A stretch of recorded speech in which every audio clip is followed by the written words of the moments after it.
$200,000 para su educación privada, mientras yo ni siquiera podía pagar una excursión de 50 pesos. Mis manos temblaban mientras miraba los correos electrónicos en el nuevo teléfono inteligente de mi padre. Cada mensaje revelaba una vida que me había ocultado durante 23 años. Una vida en la que él no era el padre ausente y en apuros que yo conocía, sino alguien completamente distinto, alguien que había estado viviendo una mentira. Soy Miguel, y a los 28 años, descubrí que toda mi infancia había sido construida sobre una cuidadosa red de engaños. La historia que estoy a punto de compartir aún me parece surrealista, como una trama de una serie de drama retorcida. Pero esta era mi realidad, y comenzó con una simple petición de ayuda técnica. Al crecer, mi vida estaba definida por la escasez. Cada mes era un ejercicio cuidadoso de equilibrar cuentas y estirar cada peso, con mi mamá trabajando dobles turnos como enfermera solo para mantenernos a flote. Mi padre vivía en otro estado, supuestamente luchando con sus propias dificultades económicas. Sus pagos de manutención infantil llegaban tarde constantemente, acompañados de largas explicaciones sobre facturas médicas, malas inversiones y la carga de cuidar a sus padres ancianos. Empecé a trabajar a los 16 años, acomodando mercancía en el supermercado local después de la escuela.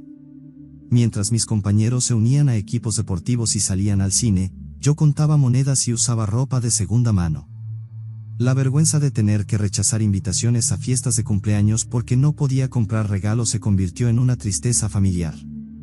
Pero yo entendía o pensaba que entendía porque papá siempre había sido claro sobre sus problemas financieros. Ojalá pudiera ayudarte más, hijo, decía en sus raras visitas, 3 o 4 veces al año. Los tiempos son difíciles ahora, pero las cosas mejorarán. Le creía porque eso es lo que hacen los hijos, confían en sus padres. Mis sueños de asistir a una universidad de 4 años se desmoronaron bajo el peso de la realidad financiera. El colegio comunitario se convirtió en mi camino, trabajando a tiempo completo mientras estudiaba para obtener un título técnico.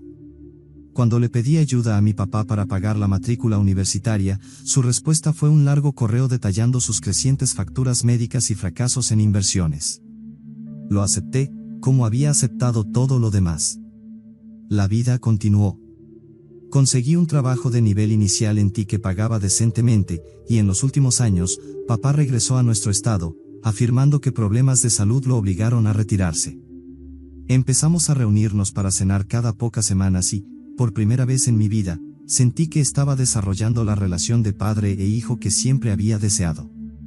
Lamento no haber estado más presente cuando eras más joven, decía con los ojos llenos de lo que yo creía que era genuino remordimiento. Quiero compensar el tiempo perdido. Le creía. Otra vez. Luego vino el día que lo cambió todo. Papá había conseguido un nuevo teléfono inteligente y me pidió ayuda para configurarlo. Como profesional en TI, era una petición sencilla. Mientras sincronizaba sus cuentas de correo, noté varios mensajes de la oficina de ayuda financiera de una universidad. Las cantidades mencionadas eran sustanciales, mucho más de lo que papá había dicho que podía pagar. Con el corazón acelerado, abrí un correo, luego otro y otro. Cada mensaje revelaba una nueva capa de engaño, pintando un panorama de una vida que nunca supe que existía. Los correos eran sobre pagos de matrícula para alguien llamado Valeria, una estudiante de 19 años en una costosa universidad privada. La madriguera del conejo iba más profundo. Había registros de pagos a una escuela privada de élite, recibos de clases de equitación, campamentos de verano en el extranjero. Cada descubrimiento era como un golpe físico, obligándome a enfrentar una verdad para la que no estaba preparado. Tenía una media hermana y, mientras yo luchaba en la pobreza, ella vivía una vida de privilegios, financiada por el mismo padre que decía apenas poder pagar la manutención. Cuando lo enfrenté, las negaciones iniciales de papá se derrumbaron rápidamente ante la evidencia. La verdad que surgió fue más devastadora de lo que pude imaginar. Valeria había nacido solo un año después del divorcio de mis padres, lo que significaba que papá había embarazado a otra mujer mientras aún estaba casado con mi mamá. Había estado manteniendo a Valeria y a su madre todos estos años, dándoles un estilo de vida completamente diferente al mío. El contraste era abrumador.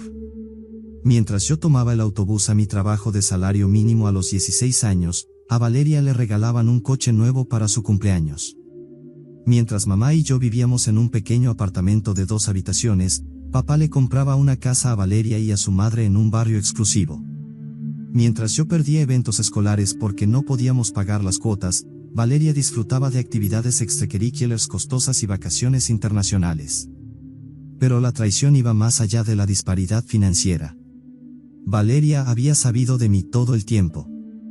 Papá y su madre le habían dicho que tenía un medio hermano, pero le habían instruido que lo mantuviera en secreto.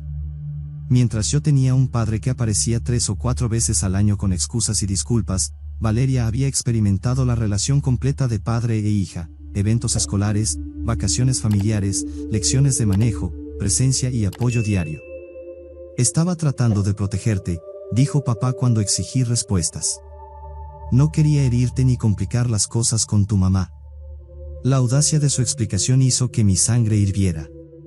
¿Protegerme? Haciéndome creer que éramos demasiado pobres para pagar necesidades básicas mientras pagabas una escuela privada y lecciones de equitación para tu otra hija. La reacción de mamá cuando le conté todo me rompió el corazón nuevamente. Entre lágrimas, me reveló años de lucha con las afirmaciones de papá sobre la falta de dinero, creyendo sus mentiras acerca de no poder pagar más manutención. Todo mientras mantenía a otra familia en el lujo. Las revelaciones enviaron ondas de choque a través de nuestra familia extendida. Mi tía insistía en que debía tratar de perdonarlo, sigue siendo tu padre, y se está haciendo mayor. Varios primos sugerían que al menos intentara tener una relación con Valeria, argumentando que ella era inocente en todo esto. Pero, ¿cómo perdonas a alguien que te ha mentido sistemáticamente durante décadas? ¿Cómo reconcilias los recuerdos de faltar a excursiones escolares y trabajar durante la preparatoria mientras tu media hermana disfrutaba de educación privada y vacaciones de lujo? El peso de estas preguntas me mantenía despierto por las noches, repasando más de 2 décadas de recuerdos que ahora se sentían manchados por el engaño. Bloqueé el número de papá y corté todo contacto. La ira era demasiado cruda, la traición demasiado profunda. Cada recuerdo de mi infancia ahora estaba a la sombra de saber que, mientras yo luchaba, él interpretaba el papel de padre perfecto para otra familia. Algunos dirán que estoy siendo demasiado duro, que las relaciones familiares son complicadas y merecen segundas oportunidades. Pero esto no fue un error aislado ni un momento de mal juicio. Fue un engaño cuidadosamente mantenido que abarcó toda mi infancia y juventud. Mientras revisaba viejas fotos escolares con ropa de segunda mano, cumpleaños con celebraciones modestas, no podía evitar preguntarme sobre todos los momentos paralelos en la vida de Valeria. ¿Qué tan diferente se veían esos mismos años a través de su lente de privilegio y presencia paterna? La documentación de los engaños financieros de papá se convirtió en un elemento crucial en el caso legal de mamá. Su abogado creía que teníamos fuertes fundamentos para buscar manutención retroactiva, dado el claro historial de que papá había mentido sistemáticamente sobre su situación financiera durante años. El shock inicial de los descubrimientos dio paso a un dolor más profundo y complejo. No se trataba solo del dinero, aunque la disparidad financiera era evidente. Se trataba de las decisiones que papá tomaba cada día durante más de 2 décadas. Cada vez que le decía a mi mamá que estaba en la ruina, cada vez que faltaba a un evento escolar alegando compromisos laborales, cada vez que enviaba 50 pesos como regalo de Navidad mientras financiaba celebraciones elaboradas para Valeria, estas no eran circunstancias que se le impusieron. Eran decisiones conscientes de priorizar a un hijo sobre otro. Justo cuando pensaba que ya había comprendido la magnitud del engaño de papá, la historia dio un giro aún más impactante. Las revelaciones llegaron en oleadas, cada una más devastadora que la anterior, desmoronando todo lo que creía saber sobre mi familia. En las semanas posteriores a mi descubrimiento sobre Valeria, los parientes comenzaron a comunicarse con sus propias piezas del rompecabezas. Algunos primos admitieron haber visto a papá con una joven en centros comerciales o restaurantes a lo largo de los años, pero asumieron que era la hija de un amigo o una pariente lejana. Estas apariciones dispersas ahora cobraban un nuevo significado, formando un patrón de engaño deliberado que se extendía más allá de mi familia inmediata. La revelación más desgarradora vino de mi tía Elena, hermana de papá. Me llamó llorando, confesando finalmente que había sabido de Valeria todo el tiempo. No solo lo sabía, sino que había estado activamente involucrada en la vida de mi media hermana, asistiendo a sus recitales de baile, a su graduación de preparatoria y a innumerables eventos familiares. Incluso organizaba fiestas de cumpleaños para Valeria en su casa, programándolas cuidadosamente para asegurarse de que yo no me enterara. Elena compartió fotos que parecían destellos de una realidad alterna, una en la que mi padre era el papá que siempre quise. Allí estaba él, enseñándole a Valeria a andar en bicicleta, ayudándola con proyectos de la feria de ciencias, llevándola de campamento. Cada imagen era una puñalada de traición, mostrándome el padre que podría haber sido, el padre que eligió ser, pero no para mí. Tu padre insistía en que era lo mejor, explicó Elena entre lágrimas, mantener a las familias separadas. Su culpa era palpable, pero hizo poco para aliviar el dolor de saber que incluso mi tía había sido cómplice en el engaño. Luego vino el mensaje que abriría por completo la situación. Valeria se puso en contacto conmigo a través de la cuenta de Facebook de mi primo. Había encontrado mi publicación original en Reddit sobre la situación y reconoció los detalles de inmediato. Su mensaje revelaba otra capa de manipulación de papá. Él les había estado diciendo a ella y a su madre una narrativa completamente diferente durante todos estos años. Según Valeria, papá les había dicho que mi mamá y yo habíamos rechazado cualquier intento de conexión después del divorcio. Decía que no queríamos nada con su nueva familia y que yo había rechazado específicamente conocer a Valeria varias veces. Todo mentiras, por supuesto, ni siquiera sabía de su existencia hasta ahora. Los detalles financieros que Valeria compartió me dejaron atónito. Papá no solo había pagado su educación, había creado una vida de lujo para su segunda familia. Una casa de 500,000 pesos en un vecindario de lujo. Vacaciones familiares anuales a Europa y Hawái. Coches nuevos cada pocos años. Incluso había invertido 200,000 pesos para ayudar a la madre de Valeria a iniciar un negocio de diseño de interiores. Todo esto ocurrió en los mismos años en los que decía estar en la ruina para reducir los pagos de manutención a mi mamá. Mientras mi madre se declaraba en bancarrota por las facturas médicas tras un accidente automovilístico, mientras yo perdía actividades escolares para trabajar en un supermercado, papá financiaba un estilo de vida de privilegios para su otra familia. Valeria envió docenas de fotos que documentaban el marcado contraste entre nuestras infancias. Había fotos de cada obra escolar, cada partido de fútbol que papá entrenaba, cada baile de padre e hija. Viajes anuales a Disney World, un lugar que yo había suplicado visitar cuando era niño pero al que me decían que no podíamos permitirnos ir. Fiestas de cumpleaños elaboradas, mañanas navideñas rodeadas de regalos caros y retratos familiares profesionales que parecían sacados de revistas. La revelación horrorizó a Valeria. Se rompió en llanto en nuestros mensajes, disculpándose repetidamente por su papel involuntario en el engaño. Compartía mi enojo hacia la manipulación de papá, expresando como siempre había querido un hermano y se sentía terrible por la disparidad en nuestras crianzas. Después de varias conversaciones largas en Facebook, Valeria me pidió que nos encontráramos en persona. Estaba conflictuado, parte de mí seguía molesta y celosa de la vida que ella había tenido, aunque lógicamente sabía que nada de eso era culpa suya. Pero la curiosidad y una extraña sensación de conexión ganaron, y acepté reunirme con ella para tomar un café. Ese encuentro para tomar café duró 4 horas. A pesar de mis reservas iniciales, Valeria resultó ser genuinamente dulce y con los pies en la tierra. Descubrimos intereses compartidos en tecnología y videojuegos, incluso el mismo sentido del humor peculiar. Era surrealista ver gestos y expresiones familiares, pequeños ecos de papá que ambos compartíamos. Valeria lloró cuando compartí historias sobre mi infancia, faltar a excursiones escolares porque no podíamos pagarlas, trabajar en lugar de ir al baile de graduación, abandonar la universidad por cuestiones financieras. Ella había estado completamente ignorante de mis dificultades y estaba furiosa con papá por su engaño. El encuentro con Valeria desencadenó el último intento de papá para controlar los daños. Se presentó sin avisar en mi departamento con un cheque de 100,000 pesos, afirmando que quería arreglar las cosas. Cuando me negué a aceptarlo, rompió en llanto, hablando sobre querer a sus 2 hijos en su vida y cómo podríamos ser una familia de verdad, ahora que todo estaba a la vista. Le dije que se fuera. Sus siguientes correos y mensajes de voz, llenos de disculpas y declaraciones de amor para ambos hijos, me sonaron vacíos ante décadas de engaño calculado. Mientras Valeria y yo empezábamos a construir cautelosamente una relación, me mantuve firme en mi decisión de cortar a papá de mi vida por completo. La historia podría haber terminado ahí, un relato de secretos familiares expuestos, relaciones destruidas y reconstruidas. Pero el destino tenía un giro más guardado, uno que haría que todo lo que habíamos descubierto pareciera casi mundano en comparación. La verdad tiene una forma de exigir ser conocida, y en nuestro caso, llegó gracias al trabajo meticuloso de un investigador privado. Valeria, perturbada por las inconsistencias en las historias de papá sobre sus viajes de negocios y finanzas, contrató a un PI para investigar su pasado. Lo que la investigación descubrió fue más allá de cualquier cosa que pudiéramos haber imaginado.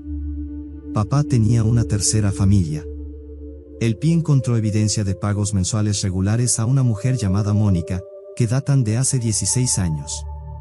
Registros escolares y fotos de redes sociales revelaron a otra hija, Mariana, de 15 años, que vivía en Colorado. El parecido entre Mariana y papá era innegable, tenía sus ojos, su sonrisa, las mismas características que Valeria y yo compartíamos. Pero las revelaciones no se detuvieron ahí. El PI descubrió años de registros financieros que mostraban cómo papá había mantenido 3 vidas completamente separadas. Diferentes tarjetas de crédito, cuentas bancarias separadas, horarios cuidadosamente manejados que le permitían pasar tiempo con cada familia mientras les decía a las otras que estaba de viaje de negocios o en conferencias. Cuando lo enfrentamos con la evidencia, el mundo cuidadosamente construido de papá finalmente colapsó por completo. La verdad que emergió fue impactante. No se había jubilado el año pasado como había afirmado, había sido despedido por malversación de fondos. Durante años, había estado robando dinero de su empresa mediante cuentas de proveedores falsas y reportes de gastos inflados, usando el dinero para mantener a sus múltiples familias secretas. Sus ahorros modestos para la jubilación eran en realidad fondos robados que había logrado ocultar antes de ser descubierto. La empresa había comenzado una investigación interna tras encontrar irregularidades financieras, lo que llevó a su despido. Lo había cubierto alegando que problemas de salud lo obligaron a retirarse. La noticia golpeó a Valeria y a mí como un tsunami. No éramos solo víctimas de la traición emocional de un padre, habíamos sido beneficiarios sin saberlo de dinero robado. Mónica y Mariana estaban igualmente devastadas. Papá le había dicho a Mónica que era viudo cuando se conocieron, ella no tenía idea de sus otras familias ni del origen de su riqueza. La empresa lanzó una investigación criminal completa sobre la malversación de fondos. Valeria y yo fuimos contactados por los investigadores de la empresa y entregamos todos los registros financieros y correos electrónicos que teníamos. El abogado de mamá dijo que esta nueva evidencia de fraude fortalecía significativamente su caso para buscar manutención retroactiva. Algunos familiares aún intentaron defender a papá, sugiriendo que debió haber estado bajo una tremenda presión tratando de mantener a 3 familias, o que podría tener problemas de salud mental. Pero Valeria y yo lo veíamos de otra manera. El nivel de cálculo necesario para mantener este esquema durante tantos años demostraba que esto no era solo mal juicio, fue un fraude deliberado y sostenido. Los mensajes de papá se volvieron cada vez más desesperados a medida que avanzaba la investigación, rogándonos que no cooperáramos, diciendo que arruinaríamos su vida si entregábamos evidencia. Intentó convencernos de que todo lo que había robado era por sus hijos, que sus crímenes eran actos de amor. Pero ya estábamos cansados de cubrir sus mentiras. El capítulo final se desarrolló en una sala de juicio. Papá fue arrestado y acusado de múltiples delitos graves, malversación, fraude y lavado de dinero. La investigación reveló que había robado más de 2 millones de pesos a través de una red elaborada de empresas fantasma y facturas falsas. Enfrenta de 15 a 20 años en prisión. Su abogado contactó a Valeria y a mí, pidiéndonos que escribiéramos declaraciones de testigos de carácter para la audiencia de sentencia. Ambos nos negamos. La manipulación continúa incluso ahora, con intentos de hacernos sentir culpables por abandonarlo en su momento de necesidad. La única luz en esta oscuridad ha sido la relación genuina de hermanos que Valeria y yo hemos desarrollado. Nos reunimos semanalmente para cenar, compartiendo historias y apoyándonos mientras procesamos nuestra ira y traición. Poco a poco estamos construyendo el tipo de vínculo que debimos haber tenido desde el principio. Mariana y su madre han cortado todo contacto por ahora, aún tratando de procesar todo, pero esperamos algún día conectar también con ellas. La demanda de mamá por manutención retroactiva fue exitosa, aunque la mayoría de los bienes restantes de papá serán incautados por las autoridades. Pero para ella, la reivindicación importa más que el dinero. Finalmente, después de años de ser manipulada sobre las finanzas de papá, ha podido liberarse de la culpa que cargaba por no haber provisto más durante mi infancia. ¿Tú habrías expuesto todo si estuvieras en mis zapatos? ¿Incluso sabiendo que llevaría al arresto de tu padre? Algunos dicen que la lealtad familiar debería estar por encima de todo, que debimos haberlo protegido a pesar de sus crímenes. Pero, ¿cuántas mentiras se necesitan antes de que la protección se convierta en complicidad? No me arrepiento de mis decisiones. Los crímenes de papá se habrían descubierto eventualmente, sus elecciones lo llevaron hasta aquí, no la negativa de sus hijos a seguir mintiendo por él. Con terapia, estoy aprendiendo que nada de esto fue mi culpa. No era indigno de su amor, él tomó decisiones deliberadas para crear y mantener múltiples vidas secretas. Valeria y yo nos estamos enfocando en sanar y avanzar con nuestra nueva relación de hermanos, dejando atrás la red de mentiras de papá donde pertenece. Pero aún nos cuesta con estas preguntas: ¿qué tanto conocemos realmente a las personas que llamamos familia? ¿En qué punto el perdón se convierte en habilitación? Comparte tus pensamientos en los comentarios y dale like y suscríbete para más historias. Cuídate.